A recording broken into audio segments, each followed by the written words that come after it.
Oh dear. Good evening. Have we got time for more?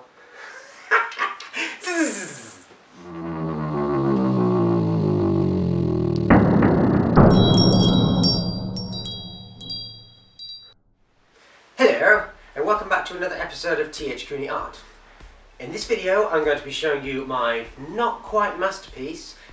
It's an illustration of the chief antagonists in my novel, which I've been trying to write for several years, and as a result have rewritten countless times, but I won't go into detail about that. This was my masterpiece at the time, before major plot changes called for the redesign or complete removal of characters. This is Major Amadeus Raptor, aka Nebulous.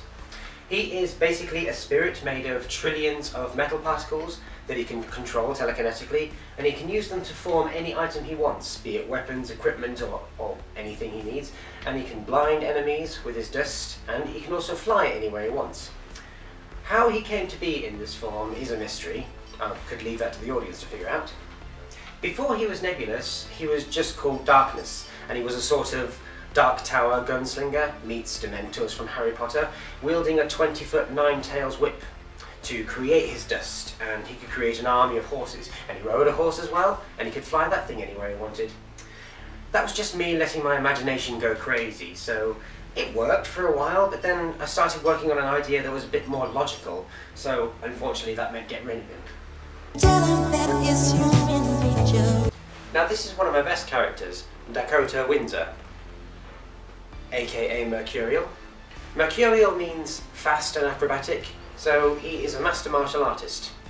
He was independent from his earliest age and learned dozens of martial art techniques and perfected them, and became the deadliest assassin working for the forces of evil, and creating hundreds of radically amazing assassination weapons that are quite deadly and mysterious. I designed this suit based on the need for acrobatic flexibility, taking a little inspiration from Tron Legacy. Thanks, Michael Wilkinson. He's a conflicted young adult who continually makes naive decisions and receiving harsh tutelage from his master, whether he wants it or not. This deadly looking lady is Cristina Auditori de Roberto, aka Necrosis. I know that's Assassin's Creed, but that was before I learned that Auditori was a copyrighted name, and I just thought it was an Italian name, so I picked it out for her. I've dropped it, don't worry about it. Sorry, Ubisoft. I really liked this character because I think I came up with a great idea for how she kills people. Basically, her symbol is death. She need only breathe on you, touch you, look at you for long enough, and you'll die. She emits a deadly aura that corrodes and demolecularizes anything organic. And that's her weapon. You might be asking, how does she eat if she kills everything organic that she touches or comes near? Well, you'll have to read the book if you want to find out. Obviously, I have to write it first. Now this guy's pretty big, isn't he? That's what she said. General Gorbasca Fortuna, aka Magma Cane. Kind of like magma and hurricane combined. Also, I wanted to do a cool blue lava effect rather than the cliche orange and yellow. As you can probably tell, I wanted to do the glow effects digitally because I couldn't do them by hand through lack of an airbrush, which I have now. And I liked the idea that he didn't actually have a mouth, it was just a waterfall of dripping lava, which is great. Unfortunately, this character lasted about as long as a volcanic eruption. Stop fighting! You? You bullying your brother? Yes, you are. Hurry down, hurry down, hurry down! But the kid is not my son. This is Lieutenant Godrin Rhodes, the bad guy's viceroy and second in command, aka Solarath. That's a completely made up name, it doesn't really base it on anything. However, Solar, I suppose, can relate to the fact that he can wield light with those katanas on his back, to blind his opponents and use them to his advantage. I quite liked his dress sense, very specific, but he had some major character flaws. So I kept the character, but he underwent some major changes.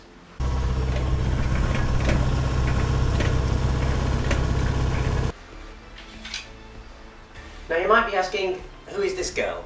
Tipex lady? Barcode woman? No, she's a complete disaster in an attempt to hand draw a humanoid figure made of lightning. I used Tipex on a black silhouette, and lack of an airbrush again, I couldn't do the glowing effects, and I intended to do it digitally. But the lightning didn't really work out, so I didn't finish it. Her name is Admiral Sylvia Lordark, aka Velocity, and I quite like that name because it sounds like Felicity. She's just a blaze of lightning that flies around really quickly and shocks opponents and detonates anything explosive. She was defeated by a chaff grenade, which I think was pretty clever, but the character just didn't stick around, so I dropped her. Now I'm currently working on whether to get rid of this guy. He's called Zeitgeist, and not much is known about him, except his name. He's just a kind of cliched Grim Reaper, thorn in your side, following the good guy around, giving him grim predictions of the future and trying to break his spirit. And this is the Lady Andromeda Raven Darkling, the illusionist's mistress. They don't believe in marriage, being together is enough for them. She used to be part of this entire group of deadly people that was once called the Nine Revolutionaries, but she left it and decided to become his mistress. So she no longer goes by the name Evil Argus, which used to be her code name. She's now just called Andromeda, though some of our old enemies still call her Evil Argus. Too many of the members left for them to still call themselves the Nine Revolutionaries, so they dropped the name. She is his personal assistant and top agent for reconnaissance and information acquirement. She has perfected the technology of plasma energy and uses it as one of the most deadliest weapons in her arsenal. We have Captain Nigel Black, aka Thunderboss. This is a pretty interesting character, and I decided to keep him, but there are numerous things wrong with him. The story is that he was an award-winning molecular biologist. He liked to combine elements with the human physiology, and those of you who have read the Spider-Man and Batman comics will probably make up the story on your own. Lab accident, horrific mutations, etc, etc, etc. And he's now a monster for hire. He literally bleeds metal, and fragments of metal shave off his skin, basically. So over time he's grown this enormous set of armour. He's just a hulking monster with enough power to flatten a whole city. And he did have a massive gun, but there just wasn't any room for it in the drawing. So I like that character, but he did need some work. Now this is the main man, the main antagonist in my story. I won't tell you his name just yet. I cannot account for the number of changes this character went through. He went through an equal number of changes as the main protagonist, and I might make a video of that as well. If I remember correctly, he was the most successful practitioner of kinetic powers. These include powers that allow you to wield the fundamental elements, earth, air, fire and water. So they each have names. Earth would be Terrakinesis, water would be aquakinesis, fire pyrokinesis, and air zephyrkinesis. I came up with about 20 of those, and I really enjoyed coming up with those names. Note to self, some of those already exist. And there are ones like temporal kinesis and nitrokinesis. Write it in the comments below if you can guess what those are. The story goes that legend says only 2 people in the galaxy can do these things. And one of them is called the Ultimatum, which is the ability to do all those kinetic powers at once. And the illusionist was the only one who figured out how to do that, which is what made him so powerful. But then I started realising just how cliche and boring this chosen one business is. So I thought maybe I should not do what they did in the 3rd Mummy film and take lots of little things and put it together. I should take one thing and push it really far. While I was sufficiently proud of this piece, there were numerous areas that I epically failed upon. For starters, I haven't quite gotten character proportions correctly. You can see that Lady Andromeda is too big. She's not supposed to be that tall, she's almost taller than the illusionist, and the illusionist is meant to be a really big guy. The background not only didn't work, it's boring, and Mercurial, Solarath, and the illusionist's faces are almost identical. And of course there were the numerous character and plot changes. So, over a period of 3 months, not including long breaks to work on university projects, I redid this piece, and that will be in the next movie. If you enjoyed this movie, do check out some of my other videos. Please leave a like if you will, and subscribe, it's really helpful. And I'll see you in the next movie. Bye!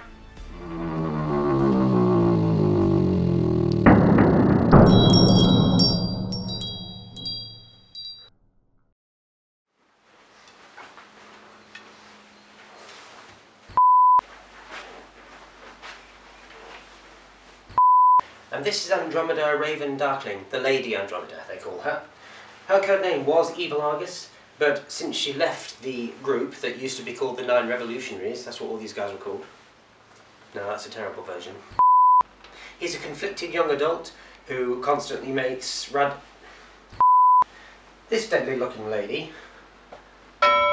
looking lady is Cristina Roberto Auditore de Roberto. No, that's not her name.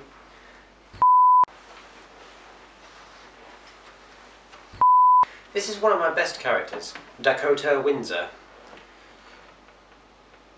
aka Mercurial. Hey, stop that. Now you can nuzzle the light, which you get.